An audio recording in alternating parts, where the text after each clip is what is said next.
¿Qué tal? ¿Cómo andan? Buenas tardes, buenas noches.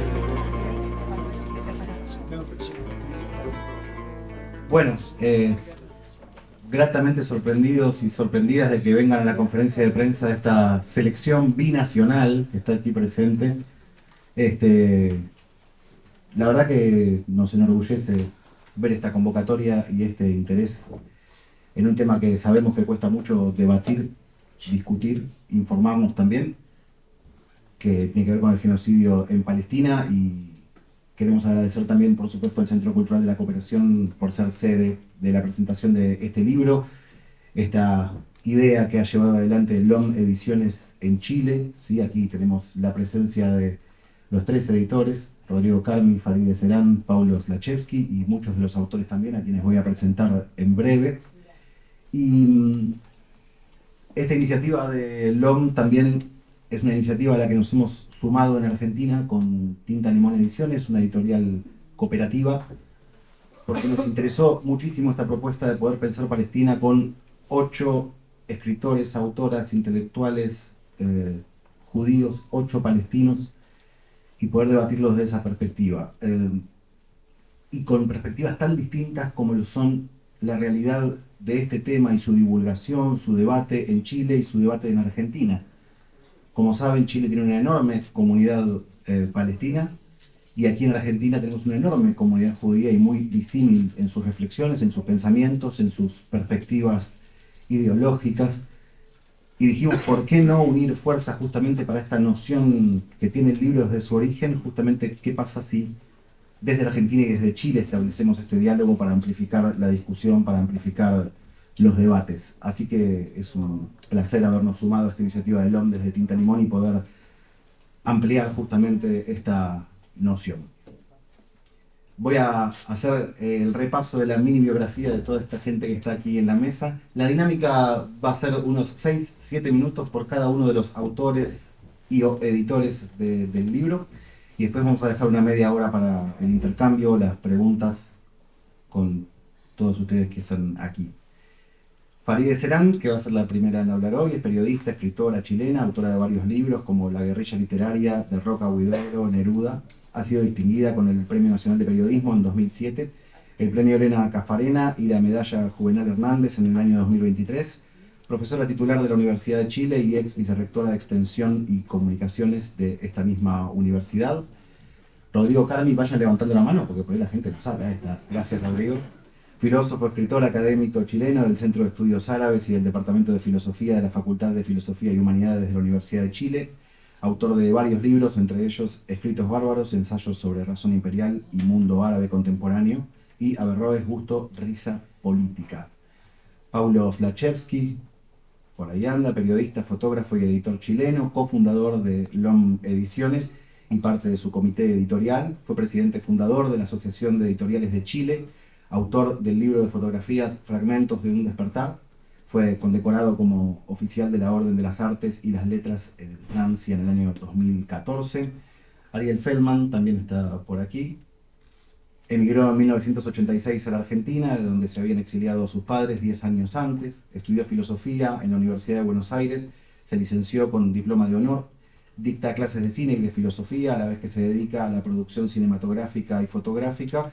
Desde 2008 interviene militando y escribiendo sobre el judaísmo y la tragedia palestina, y llevando a Alejandro Berkovich a un lugar del que todavía se está teniendo que defender por haberlo visitado en su programa. Patricio Dabrowski es sociólogo, egresado de la Universidad de Buenos Aires, especialista en estudios de genocidio, profesor de la materia Genocidio y Memoria en la Facultad de Derecho de la Universidad de Buenos Aires y autor de los libros Genocidio, un crimen moderno, El lugar de la memoria de la Shoah en la identidad nacional israelí, un libro todavía inédito, entre otros materiales. Federico Donner, que ha llegado a Rosario hace unos pocos minutos, profesor de Historia de la Filosofía Contemporánea en la Facultad de Humanidades y Artes de la Universidad Nacional de Rosario, donde integra el Consejo Asesor de Derechos Humanos, es editor de El Zorro y el Erizo, e integra el Consejo Editorial de Cuadernos Filosóficos y de La Creciente, una revista interdisciplinaria de derechos humanos.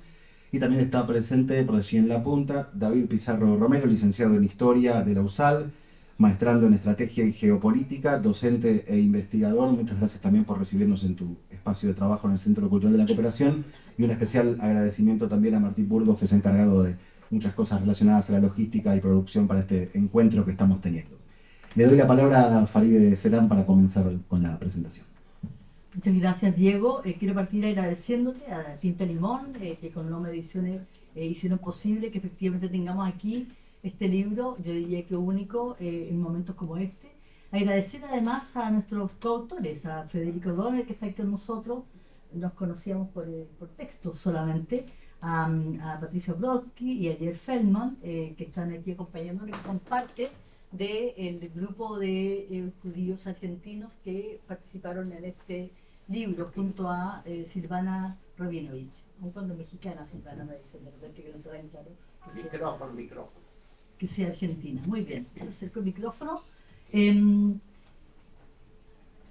Podríamos decir que este libro surge desde la impotencia y luego la convicción de que mientras las fuerzas de ocupación israelí bombardeaban de manera criminal a la población civil palestina de Gaza, debíamos contribuir a impedir a lo menos el crimen del silencio. Por ello, quienes convocamos a las diferentes voces a participar en esta reflexión coral en torno a un genocidio, intelectuales y académicos chilenos de origen palestino, Serani Karmi, y de origen judío, Slachevsky, quienes a lo largo de estos años nos hemos encontrado en otros momentos políticos y sociales en la defensa de derechos fundamentales, como la libertad, la justicia y los derechos humanos, concluimos que era posible abrir esta invitación a otros intelectuales de ambos orígenes, no solo chilenos, sino también argentinos, colombianos, mexicanos, así como de Estados Unidos y del Medio Oriente, concretamente de Palestina. Se trata, el objetivo era analizar, ¿no?, el momento y las proyecciones de uno de los hechos más brutales cometidos contra la población civil en lo que va de este siglo. Pero sin duda no es nuestro origen lo que determina esta iniciativa ni este acto de solidaridad y denuncia de los crímenes contra la humanidad cometidos por el ejército de ocupación israelí en contra del pueblo palestino. Porque no era necesario ser argelino, ni vietnamita, ni sudafricano para que distintas generaciones levantaran la voz y protestaran en las calles ante las guerras coloniales que sometían a la población civil a la brutalidad de la ocupación, al apartheid, al bombardeo despiadado contra mujeres y niños. Quienes estamos aquí tenemos un compromiso con la defensa de los derechos humanos y la justicia aquí, en Palestina y en todo el mundo. No somos neutrales ante los atropellos de los derechos humanos, ante los crímenes de lesa humanidad y menos ante un genocidio. Por ello decidimos levantarnos contra el crimen del silencio cuando al inicio de esta masacre los medios omitían el horror y jugaban al empate, levantando simetrías que buscaban ocultar el genocidio. Escribo en este libro, cito algunas cosas, párrafos textuales, comillas, no encuentro palabras ni argumentos para pensar que hay futuro, que hay salida, que hay organismos internacionales solventes, que hay posibilidad de diálogo con acuerdos que se cumplan o que hay capacidad para resistir y enfrentarse a la ocupación colonialista, pese a la simetría de fuerzas, pese a que también por décadas hemos sido cómplices despojando las palabras de sentido. Por ejemplo, al denominar conflicto a una ocupación brutal, al decir muertos en enfrentamiento en vez de masacres o limpieza étnica, al hablar de diáspora para no decir exiliados, expulsados, desgarrados, desterrados y condenados a morir lejos de sus tierras. Las palabras se han vaciado en más de 70 años de ocupación israelí y en 100 años de colonialismo. Ellas ya no significan, menos en medio de un genocidio y en un tiempo de avance de gobiernos conservadores y de ultraderecha, hoy aliados incondicionales de Netanyahu y sus políticas de exterminio y expansión territorial. Termino citando a Ilan Pappé, en su libro Conversaciones sobre Palestina, escrito junto a Noam Chomsky, libro editado precisamente luego de las incursiones israelíes del 2014 y 2015 en Gaza. Comillas, reafirmar la ecuación sionismo igual al colonialismo es fundamental, no solo porque es el mejor modo de explicar las políticas israelíes de judaización dentro de Israel y el establecimiento de asentamiento en Cisjordania, sino también porque concuerda con la forma en que los primeros sionistas percibieron su proyecto y hablaron de ello. Esperamos que este libro contribuya efectivamente a una reflexión colectiva y a que colectivamente podamos luchar en contra del crimen del silencio. Muchas gracias.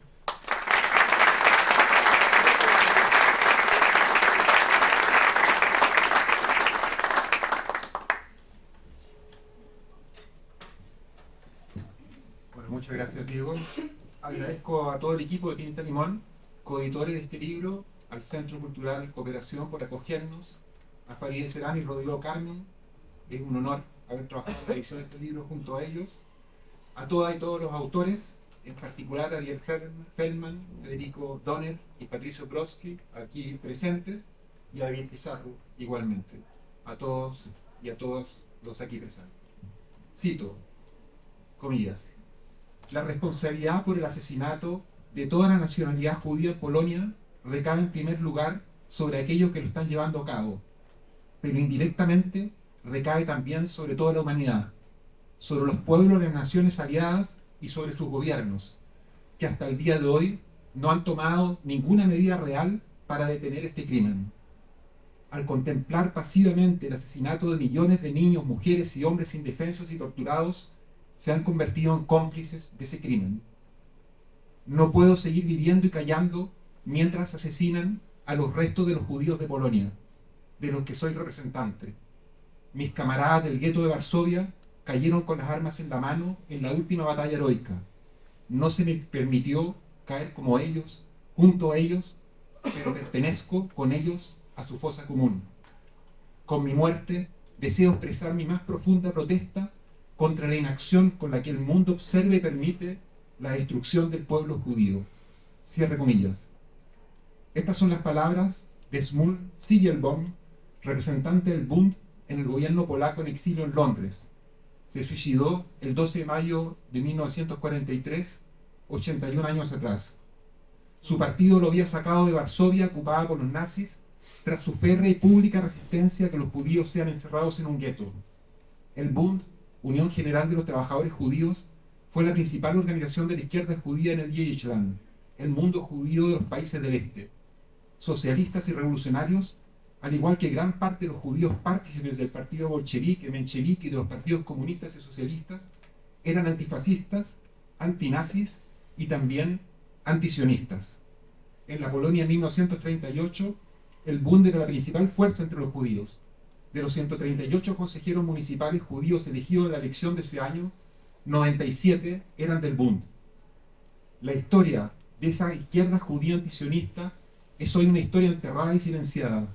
Primero, por la destrucción del Yiddish Land en manos de los nazis, y luego por la hegemonía del sionismo tras la creación del Estado de Israel.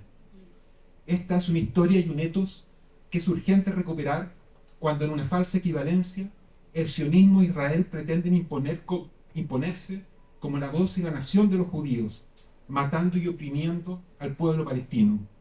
Ocupan para ello las mismas prácticas que sufrió el pueblo judío en manos de los nazis, la deshumanización del otro, la masividad de los crímenes sobre la población civil y el uso máximo de la técnica para exterminar.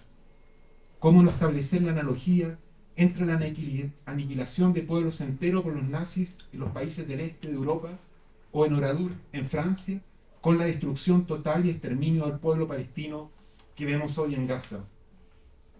El acto de interpelación, protesta y resistencia de Szmul Siegelbaum ante el genocidio del pueblo judío se hermana con el suicidio de Lobonzo el 25 de febrero pasado, comillas, como acto de protesta extrema, cierra comillas, del militar estadounidense Aaron Bushnell frente a la embajada de Israel en Washington, quien señaló que, comillas, ya no sería cómplice del genocidio, cierra comillas, gritando a la vez Palestina libre.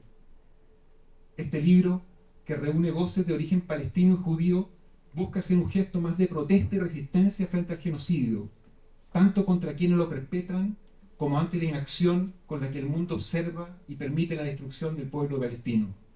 Un gesto que al conjugar estas voces subraya que alzarse contra la política criminal y colonial de Israel no es ser antisemita, sino un reflejo de básica humanidad, un acto de respeto y amor a las culturas y memoria de los pueblos judíos y palestinos, una forma de recuperar, entre otros, la milenaria hermandad que se vivió en Palestina y en el resto del mundo árabe entre judíos, palestinos y árabes en general. El antisemitismo es fundamentalmente una catastrófica historia occidental. Hoy, sin embargo, para legitimarse, mientras masacra y expulsa a la población palestina, Occidente e Israel han pretendido proyectar este discurso de odio y racismo al Medio Oriente. Pretenden así acallar la reacción que genera ese falso oasis democrático en Medio Oriente que Israel dice ser e invalidar la legítima resistencia a la dominación colonial. Por lo demás, ese ímpetu por enrostrar en los árabes y palestinos el antisemitismo tiene más que ver con la continuidad del racismo y discriminación occidental que hoy se materializa principalmente contra las poblaciones árabes y africanas que con una verdadera defensa del otro y la lucha contra la discriminación y el racismo. Las reflexiones de este libro constituyen un gran aporte para develar la tragedia que se vive en Palestina, resquebrajando prejuicios y contextualizando los hechos. En particular, desde lo judío, los ensayos acá reunidos dan elementos para enriquecer y fortalecer la reflexión, el debate y la acción de las y los judíos alrededor del mundo que manifiestan su indignación en contra del accionar de Israel y el sionismo, y ponen en evidencia que Israel, con su acción y soberbia criminal, lejos de proteger y salvaguardar los judíos, no solo está exterminando al pueblo y la cultura palestina, sino que también está destrozando la historia, la cultura, la diversidad y la memoria del pueblo judío. Es fundamental, en ese sentido, alzarse contra la política de aniquilación del otro que lleva adelante el Estado de Israel, movilizarse y no permitir que por la inacción y el silencio, las y los judíos alrededor del mundo nos hagamos cómplices con prácticas genocidas que a lo largo de la historia sufrimos como pueblo. El nunca más tiene sentido y valor cuando es un nunca más para ningún ser humano. Por todo ello, es un deber ético no callar, solidarizando con los oprimidos, hoy el pueblo palestino. Muchas gracias.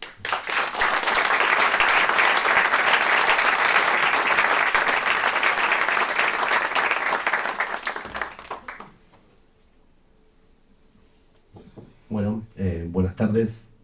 Yo estoy muy agradecido con los editores, con mis compañeros acá de la mesa, bueno, y con todas las personas que se acercaron hoy a escuchar esta presentación de este libro que, bueno, como ya se imaginarán, es un libro coral donde hay algunas insistencias, algunos temas que aparecen varias veces desde diferentes perspectivas, como por ejemplo, rescato mucho, bueno, varios artículos que trabajan muy bien los argumentos para distinguir el antisionismo del antisemitismo, y también varios artículos que convergen en trabajar el lenguaje, bueno, un poco como decía Farideh recién, ¿no? El lenguaje eufemístico con el cual se intenta borrar esta violencia.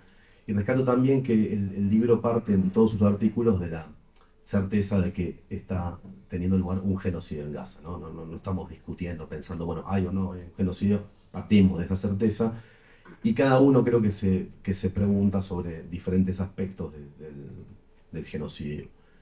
Y particularmente, bueno, los que me han movilizado a mí, los que me siguen movilizando a mí son básicamente dos. Y uno es sobre todo pensar este genocidio, ¿no? Que está perpetrando Israel, no tanto explicándolo desde la perspectiva de que hay un gobierno de extrema derecha, cosas que estamos todos de acuerdo, sino preguntarse por qué el campo o los sectores progresistas o supuestamente progresistas de Israel no solamente apoyan, sino que ejecutan voluntariamente y se jactan y se mofan en las redes sociales de todo lo que está sucediendo. Y como también, bueno, recién lo charlábamos con Rodrigo, muchos sectores acá en Argentina, por lo menos de la comunidad judía, de gente que tiene posiciones progresistas en un montón de aspectos de la vida, bueno, no puede decir nada, o mismo en la universidad, ¿no? Se han destruido, creo que el texto lo consigna el texto de Oded Idi, ¿no? La cantidad de universidades que se han destruido en Gaza, bueno, la Universidad Argentina, la Universidad Rosario por lo menos, la UBA, no dicen nada al respecto, ¿no? Entonces, una de las preguntas, ¿no? que uno se hace es, bueno, ¿cómo es posible no solamente la ceguera, el silencio, sino el apoyo explícito por parte de sectores que supuestamente pertenecen, uno los puede inscribir en el campo de los derechos humanos, bueno, la defensa de las minorías? Y creo que persiste esta categoría que acuñó Edward Said, ¿no? Que es la categoría de orientalismo, que también la podemos pensar como máquina antropológica, ¿no? Que produce unos sujetos, ¿no? Cuya vida está calificada políticamente, y otros sujetos que son, como dicen algunos filósofos, mera vida desnuda, mera vida biológica, ¿no? Y si bien el orientalismo surge en el siglo XVIII con los filólogos franceses, sobre todo, que son los que inventan esta distinción entre arios y semitas, ¿no? Entonces, cuando nosotros discutimos quién es antisemita, en realidad estamos reproduciendo, tenemos que recordar que estamos reproduciendo el par ario-semita, ¿no? Y quiero recordar a un intelectual de origen jordano que se llama Joseph Massad, que tiene un texto en una conferencia que se llama Adiós al semitismo, ¿no? Entonces, tenemos que olvidar este par dicotómico, porque el concepto de semita fue acuñado precisamente cuando Europa configuraba su propia imaginario cultural de superioridad y de dominio con respecto a Oriente, y los semitas eran fundamentalmente los árabes y fundamentalmente los musulmanes, que aparecían como sujetos inferiorizados, ¿no? Entonces, Said hace ese famoso listado. Entonces, si el occidental es racional, el semita es irracional; si uno es laborioso, el otro es holgazán; si uno es viril, el otro es afeminado; y bueno, y toda, digamos, la serie completa, en la serie binaria, como se les pueda ocurrir. Y entonces, ahora, acusar a los árabes y particularmente a los musulmanes de ser antisemitas, o sea, es una butada, es una ridiculez, ¿no? Porque precisamente es la categoría por la cual se los ha inferiorizado durante siglos. A tal punto llega la ridiculez y a veces también el cinismo, que, como saben, el propio gobierno alemán, o los gobiernos europeos, los gobiernos de Estados Unidos, terminan acusando a judíos progresistas que están a favor de la causa palestina de ser antisemitas, ¿no? Bueno, los alemanes acusando a judíos de izquierda de antisemitas. Y el dispositivo orientalista, bueno, el sionismo es profundamente orientalista. El sionismo nace, aparece en varios textos, como, dice Herzl, como el muro de contención a la barbarie oriental, ¿no? Se propone así, y obviamente se propone llevar el progreso a Medio Oriente, y dice en su discurso que obviamente también son la única democracia de Medio Oriente. Y la destrucción total de Gaza, podemos pensarla como la consumación de ese progreso. Pienso mucho, cada vez que veo las imágenes actuales de Gaza, pienso en la tesis sobre la filosofía de la historia de Benjamin, que dice que el ángel de la historia, aquello que nosotros llamamos progreso, en realidad es un cúmulo de ruinas. Y bueno, la consumación del progreso, de la filosofía de la historia del progreso, a la cual el otro semita, el otro árabe, el otro musulmán, que es irracional y se resiste al progreso, bueno, justamente está resistiendo a que su tierra sea transformada en un cúmulo de ruinas. Y otra de las preocupaciones, digamos, que para mí son fundamentales y que aparecen en el libro, sobre todo fundamentalmente en el texto de Rodrigo, es la cuestión de cómo pensar la resistencia palestina. Aunque también aparece, nos cuesta mucho pensar eso. Enseguida todo el mundo quiere condenar a Hamás para sentirse bien y sentirse cómodo. ¿Y por qué? Porque, bueno, por varios motivos que acá no podemos discutir, la violencia política desde abajo, la resistencia, ha sido desterrada de nuestra imaginación política, ¿no? Entonces, la figura del mártir, la figura del shahid que trabaja Rodrigo, me parece fundamental, me parece decisiva. Y eso está consagrado por el lugar que ocupa la Shoah, la memoria del exterminio de los judíos europeos, como religión civil, ¿no? La memoria de los judíos europeos a partir de la década del 80, en vez de ser un campo que nos permita iluminar las otras injusticias, las violencias que se están llevando adelante en el mundo, aparece como una memoria que consagra a las democracias liberales, y es una memoria que está en competencia con otras memorias, y que es una memoria que de alguna forma está articulada para censurar las otras violencias y para no poder alzar la voz. Entonces creo que ahí tenemos que tratar de desanudar todo ese intríngulis entre orientalismo, la imposibilidad que tenemos de pensar a la violencia, a la resistencia política desde abajo, y qué lugar están ocupando ahora en el campo de la política la memoria de las víctimas que está tapando a la memoria de los vencidos. Gracias.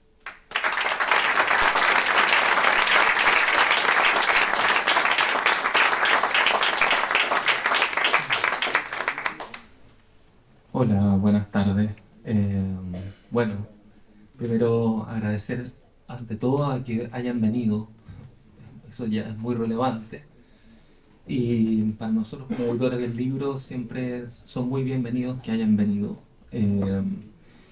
porque la idea de este libro es fundamentalmente abrir un debate, ¿ya?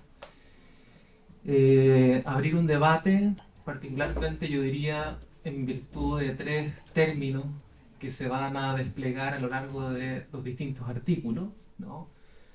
Sionismo, colonialismo, Palestina, ¿sí? Yo diría que son los tres grandes términos que aparecen, se discuten, se problematizan, ¿no? Etcétera.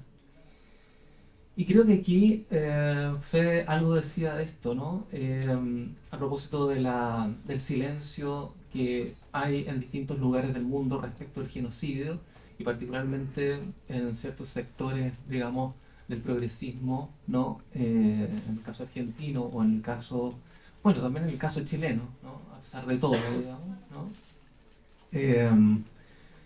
Hay una cuestión que es bien irrelevante acá, me parece, y que podríamos llamarle algo así como el gran malentendido, ¿no? Entre comillas, ¿no? Que tiene que ver con pensar, a propósito de los esquemas mediáticos que han aparecido desde el 7 de octubre en adelante, sostener la tesis de que lo que se juega en Gaza es fundamentalmente una guerra, ¿sí? Y claro, desde el punto de vista del imaginario histórico, jurídico, filosófico, una guerra es fundamentalmente una conflagración entre dos estados, digamos, ¿no? Ucrania-Rusia, por ejemplo, ¿no? Pero una guerra es eso, ¿no? Y entonces, en términos mediáticos aparece construida la idea, ¿no? De que el problema es Israel-Hamás, ¿no? Como si Hamás fuera, digamos, un pueblo, ¿no? Un país que tuviera un Estado, que tuviera fuerzas armadas, etcétera, e Israel, equivalente más o menos a Israel, al menos en su estatuto jurídico y político, ¿sí? La cuestión decisiva acá, me parece, es que ese gran malentendido lo que hace es precisamente obliterar, ¿no? Invisibilizar el hecho crudo de que la cuestión palestina es ante todo un problema colonial. Y cuando cambiamos el esquema de la guerra por el esquema del colonialismo, entonces ya no hay simetría posible de sostener, sino que más bien hay una asimetría estructural entre algunos reconocidos como sujetos jurídicos y políticos, que en este caso sería Israel, que pertenecería supuestamente a esta comunidad, ¿no? De los iguales, esta comunidad de la democracia, esta comunidad internacional. De hecho, no deja de ser llamativo siempre, ¿no? Que los dirigentes israelíes hablan en inglés, ¿no? Versus, ¿no? Los no humanos que sin embargo horadan desde abajo lo que los humanos intentan imponer, ¿no? Esos no humanos, incluso antes de la fundación del Estado de Israel, ya en el famoso documento, la Declaración Balfour, que se emite en 1917 por parte del gobierno británico, los palestinos no son reconocidos como pueblo. No aparece en las 67 palabras que se escriben en ese texto una sola referencia a Palestina como pueblo. Solo Palestina como territorio a ser conquistado por el hogar nacional judío, ¿no? Diría que ese es uno de los grandes malentendidos, ¿no? Y segunda cuestión, si es colonialismo el problema, ¿qué tipo de colonialismo es lo que se juega acá, ¿no? En la introducción que hace Ariel al libro, Ariel cita a Elias Sambar. Elias Sambar, un intelectual palestino de mucha relevancia, muy amigo de Gilles Deleuze, estaban juntos trabajando en la revista de estudios palestinos en Francia, Y Sambar tiene una tesis muy interesante. El colonialismo israelí sobre el territorio palestino se parece mucho al colonialismo estadounidense sobre el territorio indígena. ¿Y en qué consiste ese colonialismo? ¿No? A diferencia de ciertos colonialismos clásicos, por decirlo de alguna manera, que consisten en la lógica centrípeta de integrar al nativo en la cultura metropolitana, el colonialismo israelí es un colonialismo centrífugo orientado a la expulsión y aniquilación de las poblaciones sobre cuyo territorio va conquistando. ¿Sí? En ese sentido, es lo que los palestinos han denominado la Nakba. La Nakba es la catástrofe como una experiencia radical de borramiento, ¿no? Y esa Nakba me parece que se puede inscribir en distintos niveles. Un nivel territorial, lo que comentaba Federico, por ejemplo, la destrucción de universidades, el legado cultural, histórico, material, etc. Pero también hay otra forma de ejercicio de la Nakba que está funcionando todos los días, que está funcionando aquí en Argentina fuertemente, que es la censura, el borramiento de los nombres, la imposibilidad o la prohibición de hablar en un vocabulario específico. Por ejemplo, en hablar en palestino, ¿no? Decir intifada, Nakba, ¿no? Decir el mismo nombre Palestina, que pareciera ser un nombre borrado por los grandes medios de comunicación en la medida en que estos usan el término Hamas, ¿no? Terrorismo, ¿no? O Gaza. Ya no existe Palestina, existe Gaza. ¿Sí? Eso es el colonialismo de asentamiento, que se instala en esa lógica centrífuga a nivel territorial en Palestina, pero al mismo tiempo se expande masivamente como una lógica del capitalismo global, ¿no? Borrando los indicios de vocabulario palestino, por decirlo de alguna manera, que hoy día es el vocabulario de la sublevación. En otro momento, y de manera superpuesta, también podría ser el vocabulario feminista, ¿no? U otros vocabularios. ¿Sí? Eso solamente quería decir, y quería agradecer toda su presencia nuevamente, y la idea es nada más abrir una discusión y un debate. Gracias.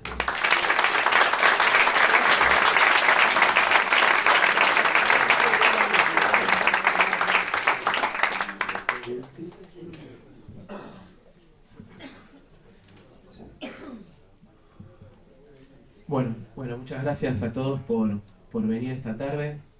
La verdad que es un honor y un orgullo estar participando al lado de los editores de este libro y de los autores del mismo. Me parece que anoté algunas cosas, tengo poquito tiempo, pero el libro es muy acertado en cuestión de cuándo sale, de lo que dice, y yo soy historiador, también mi viejo es chileno, así que tengo muchas similitudes, es exiliado, tenemos familia desaparecida en Chile, entonces la cuestión palestina siempre a lo lejos, pero rondó el tema del sufrimiento y demás, rondó la familia de mi parte chilena.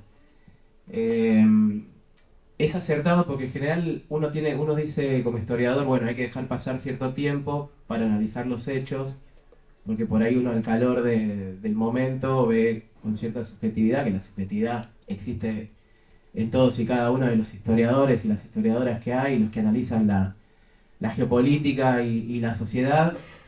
Pero esto que está pasando en Palestina me parece que no podía esperar, ¿no? Y no puede esperar, y hace años que no puede esperar, y por eso lo acertado de la rapidez del libro, ¿no? La otra cuestión que me pareció bastante acertado es el tema del idioma. Hay muchas cosas sobre Palestina en inglés, en idiomas europeos, pero para Sudamérica no hay tanto escrito. Y eso la verdad me pareció otro punto a favor, porque el libro aparte, como ya fueron mencionando las personas que me precedieron en la palabra, toca un montón de temas. Habla de etnocidio, Oded Shidi habla incluso, te cuenta cómo los museos, por ejemplo el Museo Arqueológico de Palestina, le cambian el nombre, le ponen Rockefeller cuando alguien, uno ustedes mencionó que hablaban en inglés, me acordé de ese fragmento que menciona el libro. Ahora el museo es David Rockefeller. También se habla desde el punto de vista de un judío argentino y me parece brillante que se presente acá el libro, siendo que en Chile hay una gran comunidad palestina, pero acá en la Argentina la mayor comunidad es la judía y quizá mucho se perdió con la dictadura en un montón de sentidos, pero hoy en día la comunidad judía es bastante de mínimas silenciosas al respecto sobre lo que está sucediendo. Lo comentaba recién, tenemos muchos compañeros, yo me considero peronista, tenemos muchos compañeros y compañeras que son de origen judío, pero que hablamos de Vietnam en los 60, de Argelia, no sé, hasta de Sarajevo en los 90, de la apartheid en Sudáfrica, y la posición es clara, pero cuando se habla de Palestina es como una cuestión de que molesta, de que no, eso no se toca porque estamos excediendo una línea, cruzando una barrera. Y no debería por qué ser así. Creo que Palestina, lo que está sucediendo, el genocidio palestino es la causa a nivel internacional en el siglo XXI. Israel ha hecho campañas de bombardeo desde hace 20, 30 años, desde que uno tiene, desde que antes incluso que yo naciera, sobre el territorio palestino, pero se ha intensificando desde el 2006. Y después del 7 de octubre, parece como que le dejó de importar en la opinión pública internacional y ya no tiene ningún prurito en bombardear absolutamente todo y ahora hablamos de aniquilación, como se mencionó previamente.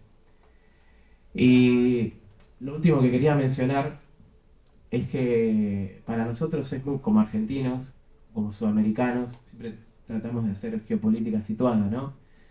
Es importante porque tenemos un montón en común con el pueblo palestino. Yo tenía una gran relación con el embajador anterior palestino, el Gufni, muchos lo deben conocer, ahora está en Madrid, y él decía siempre que el palestino era un pueblo común y corriente, que amaba lo bello, que le gustaba la música, que le gustaba bailar, igual que nosotros, igual que al pueblo argentino, siempre decía eso. Y que ellos lo único que buscaban era tener el derecho a hacer esas cosas que son tan comunes y tan corrientes para nosotros, pero que parecen algo totalmente lejano para ellos allá. Y les decía que somos hermanados porque tenemos, primero, un problema con el colonialismo. La Argentina es creo que es uno de los pocos países del mundo que todavía tiene un problema colonial con las Islas Malvinas y el mar que las rodea. En manos tenemos un pedazo de territorio ocupado por una potencia extranjera. A Palestina, a otra escala, por supuesto, le pasa lo mismo, pero seguimos también luchando por la liberación. Y en ese sentido, ya lo decía Lenin, siempre hay que estar del lado de los pueblos que luchan por la liberación, los pueblos oprimidos. Y eso tenemos en común. Y como mencionaron antes, este libro viene a romper un poco el silencio, viene a tratar de que nos animemos a quebrar esa barrera de la que hablaba un poco unos minutos antes y poder dar la discusión. A veces uno piensa que como historiador, como escritor, algunas cosas como que no alcanza. Y por supuesto que en muchas ocasiones y en muchos grados no alcanza, pero igual sigue siendo súper necesario. Porque si no damos estas discusiones, nos sometemos a la censura, al silencio, y nos transformamos de alguna manera en cómplices de lo que está sucediendo.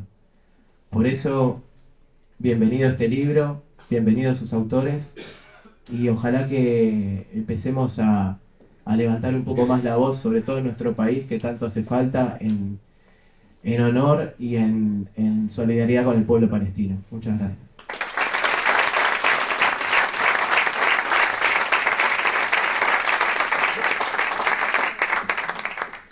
Bueno, buenas tardes. En primer lugar quería sumarme a los agradecimientos a los editores y a los autores por el esfuerzo de sacar un libro indispensable, ¿no?, en estos momentos. Yo quería empezar a citar algunas cuestiones que estuve escribiendo, que estoy escribiendo y que vengo pensando desde la cátedra Genocidio y Memoria, que es la cátedra que tengo en la Facultad de Derecho de la UBA, aprovechando que el compañero citó a Husni, justamente cuando Husni Wahed, ¿no?, el anterior embajador palestino en Argentina, me preguntó: para vos lo que está pasando en Palestina, ¿es genocidio o no es genocidio? Yo directamente le respondí desde la teoría. Dije, si uno toma el libro El dominio del eje en la Europa ocupada, de Raphael Lemkin, el creador del concepto de genocidio, define genocidio como la destrucción de la identidad nacional de un grupo y su reemplazo por la identidad nacional del grupo perpetrador. Él dice, no es necesario que haya grandes matanzas para que esto ocurra. Dice, esto se puede lograr por dos formas. Una es por la destrucción física de los ocupantes de ese territorio y el reemplazo por nacionales del grupo opresor. O la otra, y aquí prestemos atención, es la limpieza del territorio de los habitantes originales y el reemplazo por ciudadanos de la potencia colonial, ¿no? Lo que estamos viendo que viene ocurriendo desde 1947, el origen de la Nakba. Aquí quería detenerme y citar a un periodista libanés llamado Elias Khoury. Elias Khoury dice que el pueblo palestino no puede tener memoria. ¿Por qué no puede tener memoria? Todos tenemos memoria. Sabemos que la memoria colectiva, es una reapropiación del pasado, de un presente en función de un futuro y una lucha por la hegemonía. Khoury va a decir, el pueblo palestino no puede tener memoria porque Der Yassin, Sabra y Shatila, Gaza, es una permanente, es una constante y es algo que está pasando hoy. Digamos, no estamos hablando del pasado, no es memoria, es historia viva, es lo que está pasando hoy en día. Quería también hacer referencia claramente, varios autores lo han dicho aquí, lo decimos varios en el libro, Israel es un hecho colonial. El sionismo es una ideología que nace en el contexto de los nacionalismos europeos decimonónicos que tenían un carácter racial, que definían al nacionalismo por sangre. Lo mismo, exactamente lo mismo es el sionismo. Que el judaísmo define que judío es aquel que es hijo de vientre judío, mientras que la ley del retorno dice que el judío es todo aquel que pueda demostrar de que tiene abuelos judíos. Si tomamos las leyes raciales de Nuremberg, nos encontramos exactamente con la misma definición de judaísmo. Esto, por un lado, nos debe alertar. Por otro lado, pensar que el sionismo nace en un contexto donde había antisemitismo, se dejaba al judío fuera de la integración en las naciones europeas, y hoy en día lo que pasa en Israel es exactamente lo mismo hacia el pueblo palestino. Se lo deja fuera, no se lo integra. En relación a una cuestión que se habló aquí también, la democracia en Medio Oriente. Israel se ufana de que es la única democracia en Medio Oriente, y esto es verdad, pero como decía Lenin también, es una democracia para aquellos que participan de esa democracia. O sea, es una democracia de los integrados en esa democracia. Esto parece una tautología definido así, pero hay más de 60 leyes que restringen la vida de los palestinos en el territorio de Israel. Ya ni hablar de los palestinos en los territorios ocupados, que están totalmente privados de derechos y que no son ciudadanos del Estado de Israel. En relación al hecho colonial de Israel, uno puede ver el discurso, que este es otro de los temas también que salieron, ¿no? La batalla cultural. Israel nace de la negación del pueblo palestino. La consigna que se lanza a finales del siglo XIX, principios del siglo XX, que el sionismo lanza, un una tierra sin pueblo para un pueblo sin tierra implica la invisibilización del pueblo que habitaba esa tierra. No era una tierra yerma vacía, era una tierra habitada. Digo, si uno compara, no, digo, el compañero hablaba de que en Argentina vivimos un hecho colonial.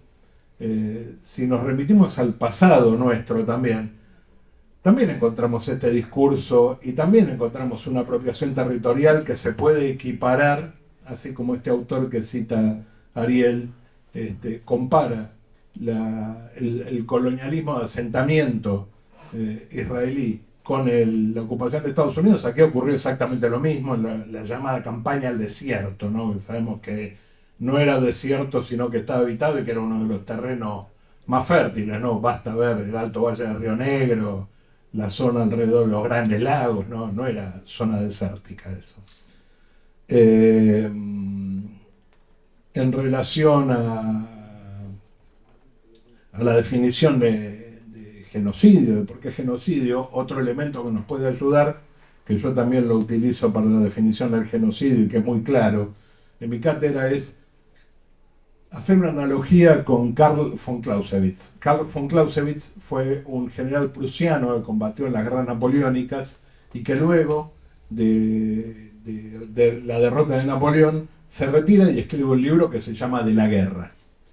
Clausewitz comienza preguntando ¿qué es la guerra? Él define la guerra como un duelo a escala. ¿Y qué es un duelo? Va a decir Clausewitz, un duelo es un intento de una fuerza viva de imponerle su propia voluntad a la otra fuerza viva, que a su vez va a reaccionar en respuesta a esto, intentando imponer su fuerza, ¿no? su posición. Bueno, lo que estamos viendo en el territorio de Palestina no es esto. No hay dos fuerzas vivas, una intentando imponer la voluntad de la otra. Basta ver las declaraciones, ¿no? A partir del 7 de octubre, pero antes también, cuando uno toma libros en estos momentos, se me van los autores de la cabeza, pero hay muchos autores que trabajan el discurso de los padres del sionismo, y esta idea, esta invisibilización, esta negación, incluso hay citas de Ben Gurión diciendo nosotros vamos a aceptar la partición de Palestina y después desde ahí vamos a tratar de conquistar la mayor cantidad de territorio posible, o autores, no me acuerdo ahora el nombre, perdonen, estoy medio disperso en esto, del titular de la agencia judía en el año 36, creo que habla de la idea de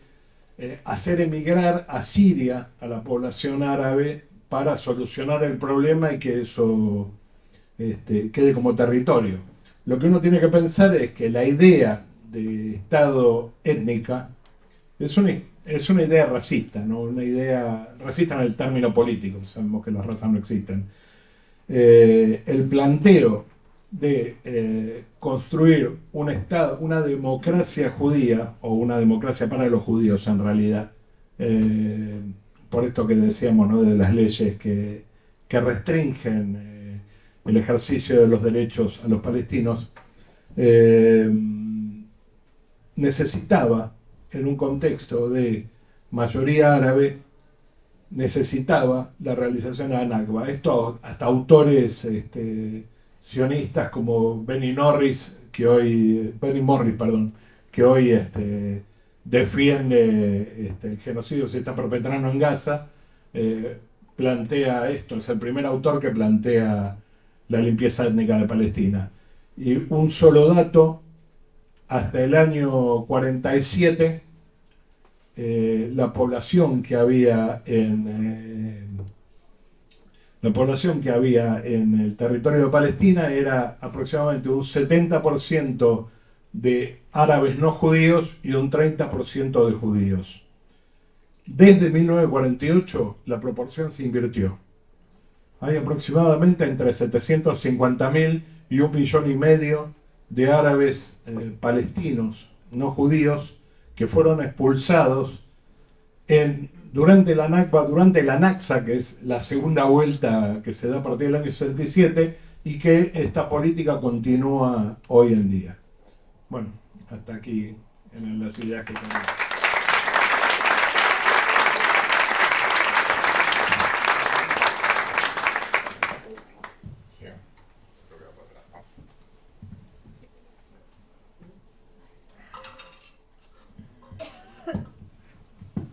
Bueno, llenamos la sala.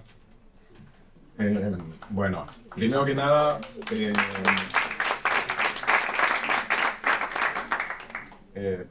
los agradecimientos de verdad a los... Sí, voy a hacer desastre. Perdón, estamos nerviosos. Bueno, primero agradecer a los editores del OM por la invitación a participar de la edición. Es un honor compartir además las páginas con los autores y autoras. Fue un placer leerles además, así que muchas gracias. Y a Tinta Limón por invitarme a escribir el prólogo con ellos. Y bueno, yo tenía pensado hablar de algo, pero la verdad que Paulo me hizo me parece sí, un pase gol, pero no, más que un pase gol lo hizo él solo, hizo una cosa maradoniana y empezó en la mitad de la cancha y la terminó. Así que yo voy a improvisar con el peligro del caso. A ver, el artículo que se publica, que yo escribí para este libro, se centra en tratar de entender la centralidad que el mundo le da al conflicto, la masacre en Gaza, tratando de efectivamente señalar que la centralidad que eso no tiene que ver con la víctima, sino con el victimario. Yo les creo una empatía particular por la causa palestina, digamos, de todos los movimientos, sino que efectivamente es consternante para la civilización occidental judeo-cristiana que la víctima ejemplar de los campos de concentración nazis en pocas generaciones se haya transformado en un victimario ejemplar que produce el genocidio. Eso tiene que ver con una serie de procesos, digamos, en los que no quiero entrar. Me interesa un poco dejar eso de lado y traer los debates políticos, que me parece que para abrir también el debate, me parece que puede estar bien.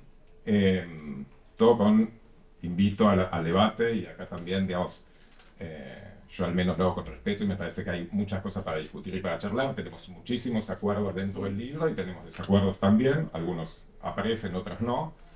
Me imagino que en la sala también. El primero es más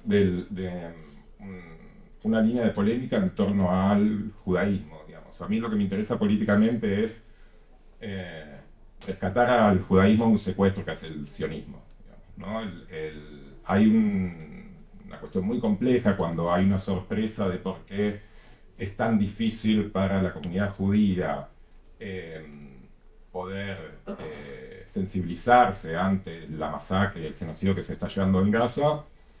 Si es una pregunta sincera, está muy bien. Si es una pregunta retórica, es no comprender, digamos, el complejo entramado que tiene la comunidad judía con la historia y la fundación del Estado de Israel. Yo creo que aquella persona que, digamos, que reivindica el judaísmo y reivindica el sionismo está equivocada. Y sin embargo, creo que esa confusión, que para mí es palmaria, digamos, la identificación de judaísmo y sionismo y de antisemitismo y de antisionismo, es pura ignorancia y políticamente un intento de censura. Pero en términos de por qué eso sucede es bastante más complejo. Digamos, y yo creo que hay que tener cierta sensibilidad en el debate para ganar para esta batalla, digamos, a la comunidad judía. Centralmente en la diáspora y lo que pueda suceder dentro de Israel, porque efectivamente, como venimos identificando, la instrumentalización del genocidio que sufrió el pueblo judío por parte del Estado de Israel, lo que se ha denominado la industria del holocausto, la religión civil de Israel, etcétera, etcétera, es el arma política fundamental que tiene el Estado de Israel, y se va a poder desarmar cuando la hegemonía, digamos, dentro de la comunidad judía sea otra que la que es ahora, que es un respaldo incondicional al Estado de Israel en sus políticas. Entonces, y tiene que ver con algo muy sencillo. Yo muchas veces he contado la anécdota que yo tuve con mi abuelo, ¿no? Cuando yo discutía con mi abuelo de chiquito, y yo le discutía el Estado de Israel, él me decía, bueno, agachamos la cabeza 2000 años, ahora que tenemos las armas no la vamos a seguir agachando, ¿no? En un entramado muy fuerte que logró, digamos, la operación ideológica que hizo el sionismo, que es entrelazar dignidad y violencia.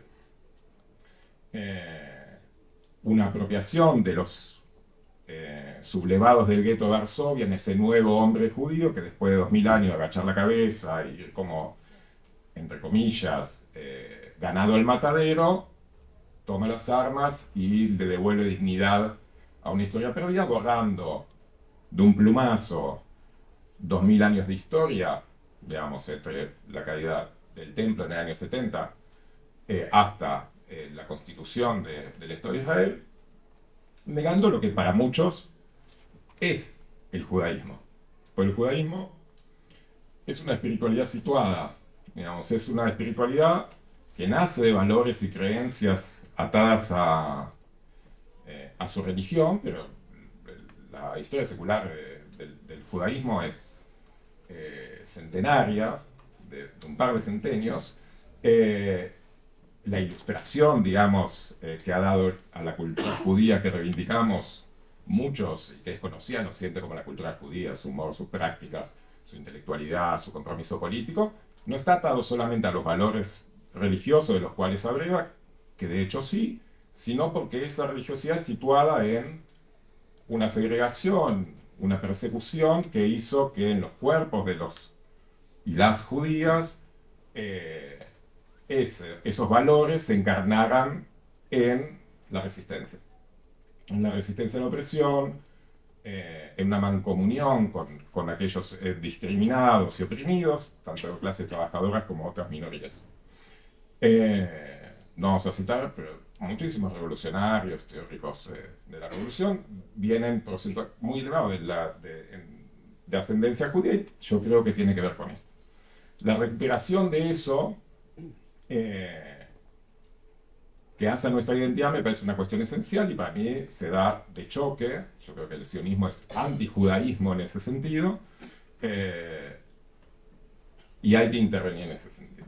Ahora bien, voy a la polémica que tal vez en esta mesa genera más complicaciones, que es, digamos, yo en el primer artículo que escribí, que no es el que sale acá, una semana después del ataque de Hamas a Israel y del inicio de la masacre en Gaza, yo decía que lo que había hecho Hamas era un acto de resistencia. Fue lo que hizo que el texto saliese de la revista Jacobin, una revista muy buena que les recomiendo leer, pero de un nicho muy chiquito hacia afuera, porque esa frase generaba mucho resquemor. Está el editor acá, te aviso. Está el editor para él, lo nombro siempre. Entonces, ¿qué sucede? Saltó el cerco por esa frase. Ahora bien, que yo la sostengo, lo charlamos acá, no se puede entender el conflicto y la tragedia de los palestinos fuera del concepto de colonialismo, punto. Efectivamente, la violencia, cualquier tipo de violencia que pueda surgir desde la resistencia palestina es un acto de resistencia, porque hay una violencia primera, una violencia que genera cualquier gesto de violencia en el conflicto. Dicho esto, yo creo que no hay que esencializar la resistencia. ¿Qué quiero decir? No todo acto de resistencia es un buen acto de resistencia. Voy a dar un ejemplo muy básico, ¿no? Ya que no es por no reivindicar la violencia política. La resistencia en Vietnam fue una resistencia violenta y positiva, digamos, porque efectivamente Estados Unidos, más allá de que en cantidad de muertos, tuvimos 54.000 muertos contra 2 millones de muertos vietnamitas, era indigerible para la sociedad norteamericana, para los movimientos civiles, tanto las imágenes y las masacres que hacían Estados Unidos como las muertes de sus ciudadanos por una situación que estaba del otro lado del planeta, más allá de la lucha contra el comunismo. En un conflicto en el cual el colonizador logra efectivamente presentarse como víctima, porque usufructúa el capital simbólico de los judíos como víctima eterna de persecuciones milenarias, que todavía están en los cuerpos, porque tenemos abuelos que han pasado el holocausto. La violencia contra civiles es, y lo digo antes de ir a las cuestiones morales, políticamente inefectiva, digamos, porque permite precisamente el reforzamiento de la victimización. Entonces, después, yo creo que el otro tema es que todo acto de resistencia, para mí, esencialmente lo que tiene que lograr, punto uno al cual me referí, es sacudirse al opresor. Y hay una cuestión real que políticamente, yo creo, por la lectura que hice sobre quién es el opresor y cuál es su estrategia simbólica y su política internacional y cómo logra sus apoyos internacionales, ese tipo de violencia es una mala resistencia. Si bien es resistencia, pues es una reacción a una violencia originaria. Y en segunda instancia, porque lo que tiene que hacer una resistencia es también oponerse a una cuestión, si se quiere, metafísica, que es el proceso de deshumanización que produce todo hecho colonial. Y más allá de que sea una cuestión reactiva y una cuestión, una violencia segunda, que no es homologable a la violencia primera, que es origen del colonialismo que realiza Israel, la matanza de civiles reafirma una deshumanización que logra, digamos, el opresor sobre el oprimido. Y para mí eso es un error. Abro el debate.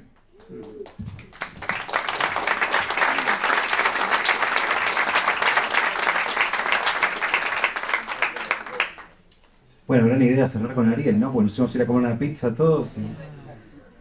Bueno, a mí me toca una parte más publicitaria, si se quiere, que es comentarles algunas cosas referidas a este libro y después abrir a comentarios y preguntas. El libro está, por supuesto, disponible hoy acá por la librería Badaraco del Centro Cultural de la Cooperación, en la mesa de afuera y también en la librería de abajo. Lo van a conseguir en todas las principales librerías del país, también en la tienda virtual de Tinta Limón, tintalimón.com.ar, que somos una cooperativa de trabajo y pueden adquirir el libro directamente, que lo que se recauda de este libro se va a donar a la Media Luna Roja, esto hay que decirlo también, y va a permitir la reimpresión y que siga circulando el libro también por más tiempo. Podamos hacer reimpresiones en caso de que así lo demande. Después contarles algunas cosas importantes que van a encontrar, por ejemplo, en el sitio de Tinta Limón, un montón de artículos de prensa que vienen saliendo con respecto a lo ocurrido, y van a encontrar el video que los compañeros de Divagario están filmando en este momento, también un grupo audiovisual colectivo que se encarga del registro de lo de hoy, con lo cual este material lo van a poder compartir en pocos días y va a estar disponible en la página web, donde hay materiales aledaños a este libro y donde vamos a ir agregando más todavía. Por ejemplo, también materiales que se van a surgir de la presentación en Rosario que está realizando acá el compañero Federico Donner para el viernes que viene, y ese material va a estar disponible también por allá. Y esta es una invitación muy especial para mañana también, para quienes quieran. Como el lugar es reducido y como estamos preparando un guiso, si vienen todos, que hagamos el guiso, porque eso ya se hizo, no alcanza para todos los que están acá, pero para continuar el debate y la discusión, y ya no a modo de presentación de los postulados principales del libro, sino a modo de un intercambio ya más directo y durante 2 horas, invitamos a quienes quieran mañana sábado de 17 a 19 horas a la Casona de Flores. Esto queda en Morón 2453. Si no están anotando ahora, después nos buscan ahí en la entrada y les pasamos la dirección de nuevo. Pero mañana de 17 a 19 hacemos una conversación con autores, editoras del libro para continuar el debate. Hasta aquí los anuncios meramente publicitarios de este momento, parroquiales, esta tanda, digamos. Y ahora sí abrimos a comentarios o preguntas que quieran durante algunos minutos que nos quedan. Farideh, sí. con lo que señaló Ariel sobre el tema de la resistencia, el derecho a la resistencia. Compartimos, yo por lo menos compartimos esa mirada, esa tesis. Lo primero que hicimos nosotros, antes de hacer este libro, nos juntamos, y justamente los tres, también Rodrigo Carmi, Pablo Lachevsky y yo, firmamos una carta, hicimos una carta, le hicimos correr entre judíos y palestinos en Chile, condenando el ataque de Hamás contra civiles. Porque nos parece que efectivamente rescatamos el derecho a la resistencia del pueblo palestino. El pueblo palestino resiste hace décadas. No solamente Hamás, sino hay muchos grupos palestinos. Pero la masacre contra civiles nos deshumaniza a todos. Y no tendríamos nosotros claridad moral para hoy día decir que hay un genocidio de parte del Estado de Israel, que la complicidad del silencio de quienes callan y no denuncian es feroz porque se trata de un genocidio, si no hubiésemos efectivamente condenado ese hecho que nos parece que es brutal. Así que creo que mucho debate nos vas a tener a nosotros.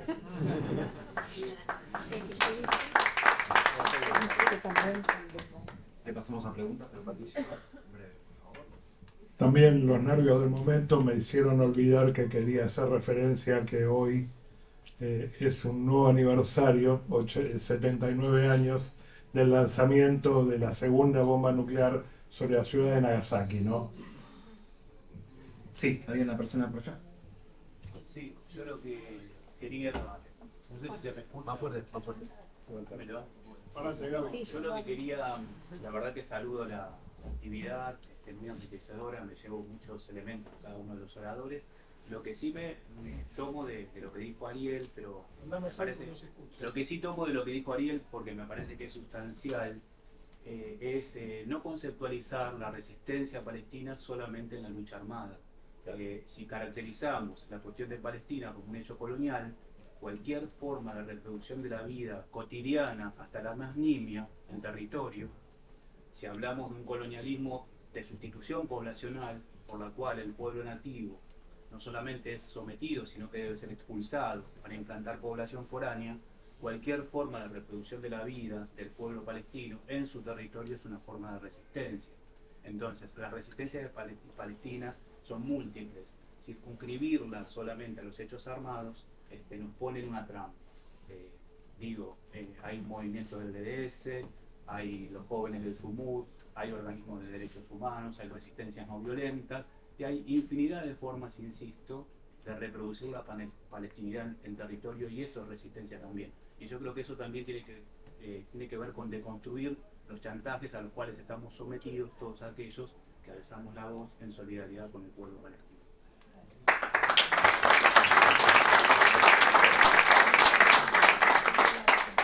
Ahí va, bueno, uno por acá, uno por allá y uno por acá.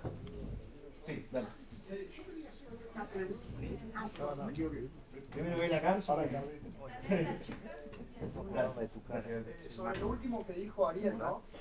La cuestión de la mala resistencia o la buena resistencia. ¿Se puede hablar en términos morales de violencia? Porque la violencia esconde intereses. O sea, ¿qué es una mala resistencia y una buena resistencia después de 60 años de ocupación y la situación a la que el pueblo palestino está viviendo? O sea, ¿qué quiere decir mala resistencia? Muy breve porque creo que lo dije, digamos, lo digo en términos políticos, digamos. A mí me parece que el ejercicio de la violencia contra civiles particularmente, contra el ocupante Estado de Israel, es mala resistencia en la medida que no acerca a la causa palestina de su objetivo, que es que los palestinos puedan vivir libremente, sin apartheid, sin bloqueos, sin matanzas, y poder desarrollar su vida como merecen en su territorio. Simplemente eso. A mí, a ver.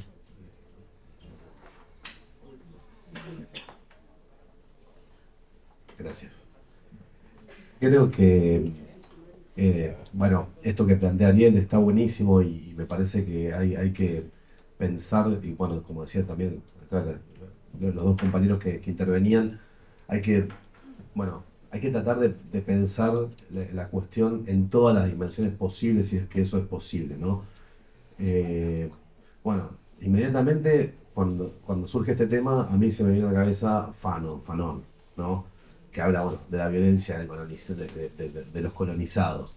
Y esa violencia, obviamente, nunca irrumpe bajo las formas educadas y civilizatorias que a nosotros nos gustaría. Entonces, por una parte, digo, jamás tiene por lo menos tres patas, ¿no? Una pata que es política, una pata que es social, solidaria, y la otra, y el otro brazo que es el brazo armado, que son las brigadas Qassam. Cuando sucede esto, cuando en el 7 de octubre, no es solo Hamás el que, digamos, pasa no son fronteras, digamos, que no hay frontera ahí justamente. Son, creo, si no recuerdo mal, son 13 organizaciones políticas. Y se encuentran con esa fiesta, que es, eso también hay que mencionarlo. Hay una rave al lado del campo de concentración más grande del mundo, ¿sí? Que hay una diferencia, esto que lo dice Traverso en el libro que publicó ahora sobre Gaza, ¿no? Los alemanes de Berlín Occidental hacían recitales, pero para que sus compañeros del otro lado pudieran escuchar, ¿no? Para compartir la música. Acá no hay un registro del otro, no hay un registro del otro. De parte de Israel, de parte de lo que podría ser algo así como la izquierda israelí, no existe ningún tipo de cuestionamiento a la ocupación. En todo caso, bueno, exigen que vuelvan los secuestrados nada más. Entonces, irrumpen 13 grupos y se encuentran con eso. Bueno, ¿quién puede medir y gobernar lo que sucede cuando esos grupos que están prisioneros irrumpen del otro lado? No estoy diciendo que, no estoy ni justificando ni no justificando, estoy, digamos, tratando de complejizar.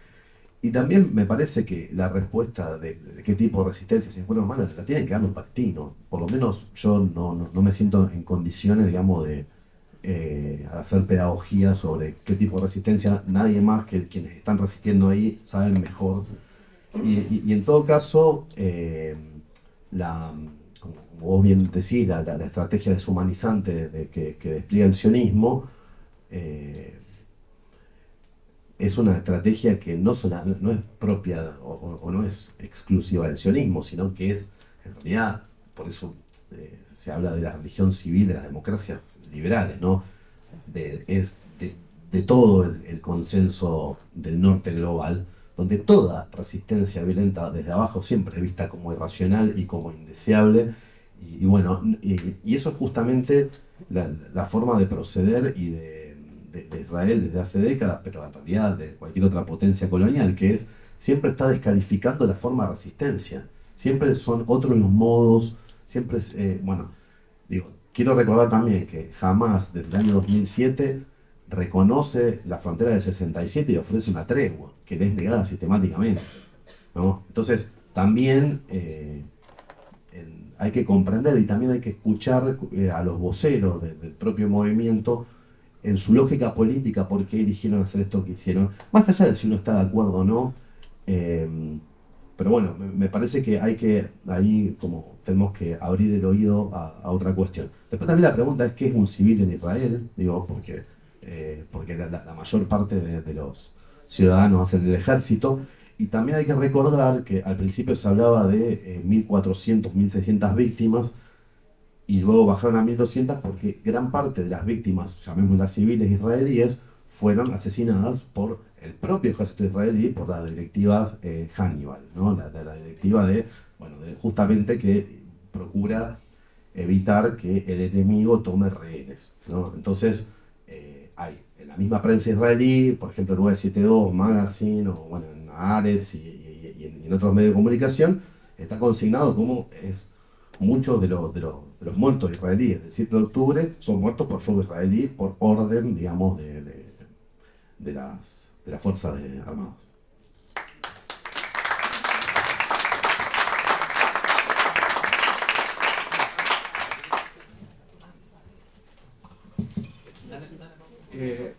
Encuentro súper interesante los temas que se han abierto en la mesa y me da ganas de intervenir sobre este último tema que planteó Ariel y la pregunta. Creo que es necesario y espero que mañana podamos discutirlo más en profundidad, porque encuentro importante sin duda cuando uno habla de la resistencia, hablar de la resistencia si es eficiente o eficaz.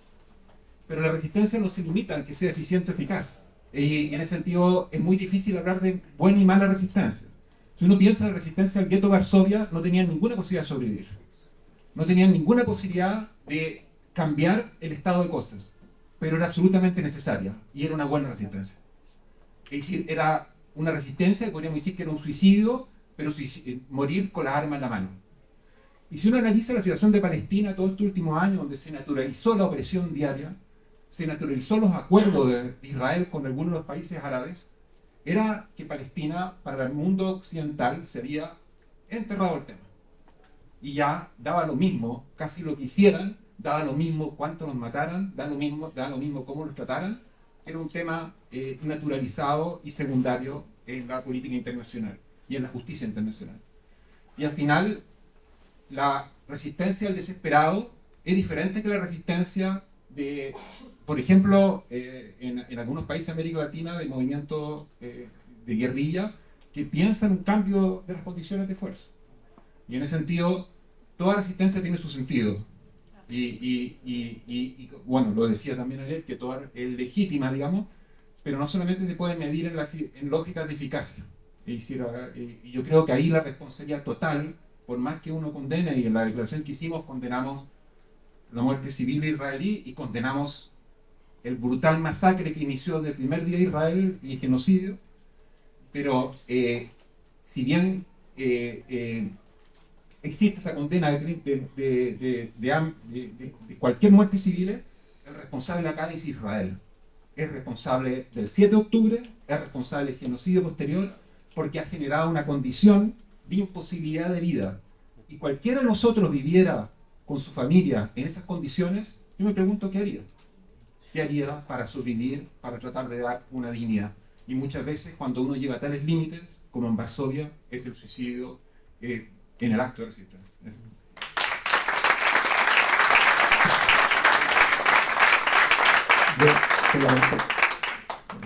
Yo debo decir solamente que había subestimado el debate, porque sé que no se hablaba de resistencia acá, digamos. Pero ya que entramos en la cosa muy buena, digamos, y que seguramente vamos a profundizar mañana, ¿no? Yo tengo muchas convergencias con lo que plantea Ariel. De hecho, mi texto hace una referencia justamente al problema de la mímesis, que en el fondo es la identificación del oprimido con la forma del opresor, digamos, ¿no? Pero que son, de alguna manera, devenires que ocurren en los campos de resistencia, en los momentos de resistencia. Y por supuesto también, coincido enteramente con el compañero de ahí al fondo, ¿no? Que la resistencia palestina es totalmente múltiple, que no se reduce solo a la cuestión armada, aunque la cuestión armada sí tiene un lugar fundamental y no hay que desecharla tampoco, ¿no?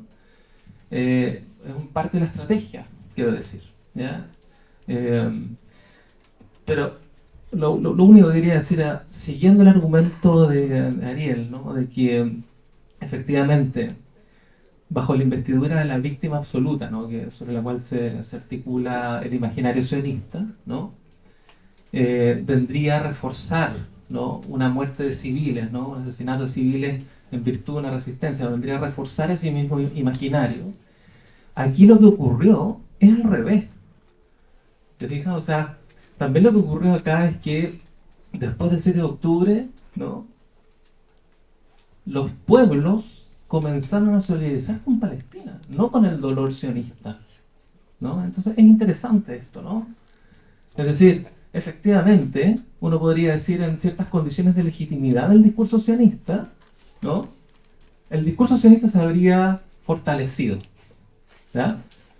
Pero en estas condiciones, incluso el último texto que nos propone Ilan Pappé, ¿no? Estamos aparentemente asistiendo a un cierto colapso del profesionismo, digamos, ¿no? Entonces esto es muy interesante, ¿no? El acto de resistencia del 7 de octubre, yo creo que no estuvo en ningún cálculo, ni siquiera de los líderes de Hamas, digamos, ¿no? Abrió una solidaridad en el mundo inédita para la situación palestina. Habíamos tenido un momento de solidaridad con Palestina, pero nunca de manera tan masiva, al punto de pensar que la cuestión palestina se articuló y se ha articulado, ¿no? Casi como una lucha antifascista, O sea, la lucha en los campos universitarios, la lucha por los derechos, ¿no? En distintos contextos, ¿no? En toda protesta a nivel mundial aparece una bandera palestina ahí entre medio, ¿no? Entonces es interesante el argumento de Ariel, pero uno podría decir, bueno, el resultado de eso fue la cuestión inversa, digamos, ¿no? Entonces, vuelvo te hago la pregunta respecto a tu pregunta, nada más. Bueno, al final volvimos a monopolizar la mesa. Hago una pequeña intervención. A ver, yo creo que ahí hay un pase de magia, digamos. Yo no creo que la solidaridad con el pueblo palestino y la crisis que yo comparto, digamos, el relato sionista, digamos, está sufriendo, tiene que ver con la acción del 7 de octubre, sino lo que empieza el 8 de octubre, con el genocidio. Entonces, y no me parece, por más que yo quiera ver destruido al sionismo como movimiento hegemónico y como fuerza opresora, el costo de un genocidio no me parece un buen costo para eso. Entonces, insisto, y tomo las palabras de Gabriel, que intervino sobre las resistencias, y lo que se ha dicho acá. Yo lo que planteo, más allá de la simplificación de buena y mala resistencia, que agradezco a Paulo que haya respondido sobre eso, que es un esquematismo, lo esencial que a mí me interesa decir es sobre la esencialización de la resistencia, que es una forma de abstracción por el cual cualquier resistencia tiene que ser apoyada, buena, o no puede ser criticada porque porque no hay nadie mejor que aquellos que lo hicieron para saber si es la correcta o no. Yo no comparto esa posición política. Yo creo que aquellos que nos interesa la liberación del pueblo palestino y que el sionismo pasa mejor vida, tenemos que pensar, discutir estas cosas y tenemos cosas para decir, digamos. Yo quería sumarme a las palabras de Rodrigo, en el sentido de preguntarnos, a partir del 7 de octubre, las acciones del 7 de octubre, como vos dijiste, del 8 de octubre, sobre la efectividad de esa acción. Digamos, más allá del horror que nos genere, que tenemos que también trabajar desde dónde nos genera ese horror, ¿no? ¿Cuál es nuestra filosofía en el fondo y cuál es nuestra relación con la violencia política, digamos, ¿no? Perdón, estaba acá la compañera, después allá y ya cerramos porque ya es tiempo de dejar la sala y mañana todos los que puedan seguimos en la Casona de Flores. No, yo comento algo porque mañana no voy a poder ir, entonces aprovecho ahora. Yo veo como tú dices. Básicamente, un poco en adhesión a lo que decían, yo no creo tampoco que hay que esencializar en este sentido que dices, a la resistencia. Me parece igual que es desde un lugar muy teórico el que estamos viendo. Ahora, si lo vemos desde un lugar humano e histórico, desde qué lugar nos posicionamos como personas colonizadas, un territorio colonizado y que tenemos esa colonización en nuestros cuerpos, para poder decidir, juzgar el modo de resistir de un pueblo. Sí, no tuvo, y no estamos viendo, no tuvo las consecuencias más gratas, pero algo que fue un antes y un después de ese ataque a esos civiles, algunos inocentes, porque no todos eran soldados de las fuerzas de ocupación. Una consecuencia fue la apertura de los ojos del mundo de todas las mentiras del sionismo. Entonces, ahí volvemos a preguntarnos, ¿fue una mala resistencia? Si está cayendo y se está viendo. Ahora, quería traer un ejemplo, igual, que lo pueden ver en YouTube, una entrevista que le hace Piers Morgan a Norman Finkelstein. En la última parte de la entrevista, si no me equivoco, una de las, creo que es la segunda que le hace, porque tienen un par, le hace esta pregunta. le dice Norman, que es judío, ¿no? Antisionista. Pierce le pregunta, tus padres sobrevivientes del Holocausto, ¿qué pensarían sobre tu apoyo a la resistencia? Y él dice, y responde, Norman dice, yo tuve el honor de hablar y hacerles esta pregunta específica a mis padres hoy difuntos. Y hablé con mi madre, le dije, tú, ¿qué sentiste cuando ya estaban liberándose y los que hoy llamamos los vencedores de esa Segunda Guerra Mundial, Inglaterra, Estados Unidos, empezó a atacar ciudades de Alemania y a civiles alemanes? ¿Qué sentías? Y la madre le responde, mirá, si nosotros íbamos a morir, nos íbamos a llevar a algunos con nosotros. Y Norman se responde y dice, yo hubiera deseado una respuesta probablemente más humana. Sí, probablemente. Pero no estaba en mi lugar poder juzgar, dadas las condiciones de opresión que vivieron mis padres sobrevivientes del Holocausto. Y traigo eso como ejemplo en este caso de un pueblo sobreviviente de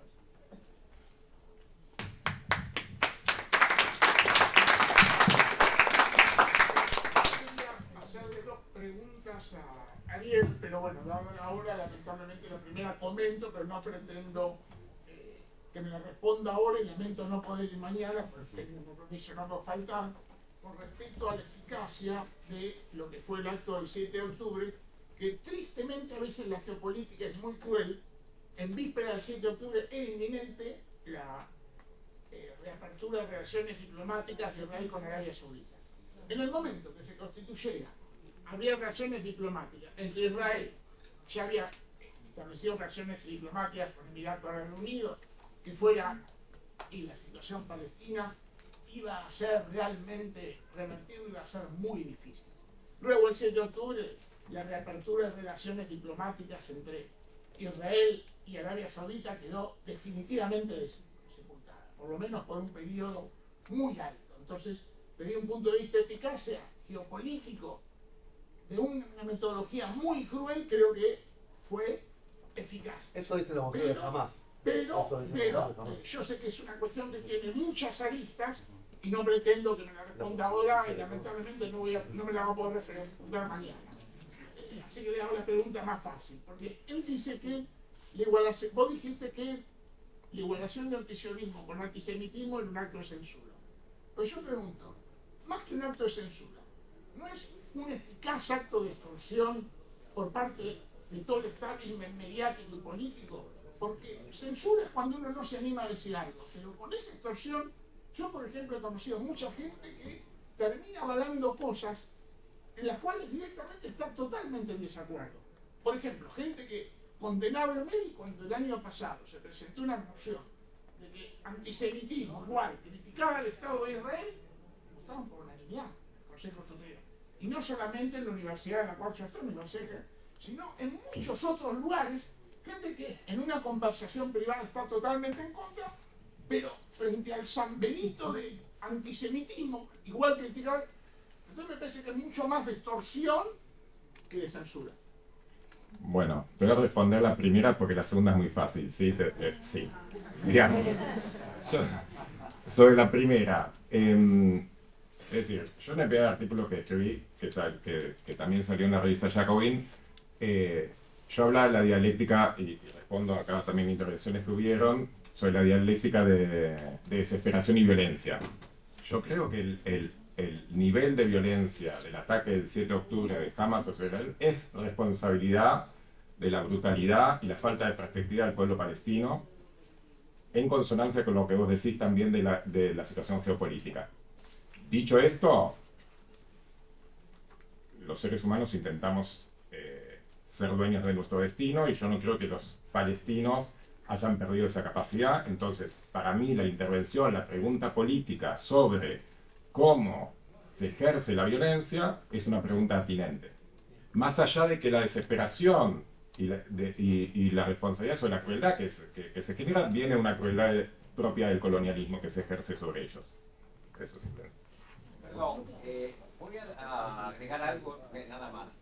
Les recomiendo que vean la batalla de Argelia de Pontecorvo. Esa respuesta que lo que está diciendo vos está contestada por Olmidi cuando le preguntan por qué ellos ametrallan una disco y esas cosas. El tema de la violencia está perfectamente tratado en esa película y es superior a todos. Es fantástico. Así que les recomiendo que vuelvan a ver. Yo quiero agradecerte mucho a todos. Y especialmente al señor que habló recién, porque el otro libro que coeditamos con Roma hace muy poquito es Sociología de una Revolución de Fanon, que habla de Argelia, así que también pueden encontrar ese material.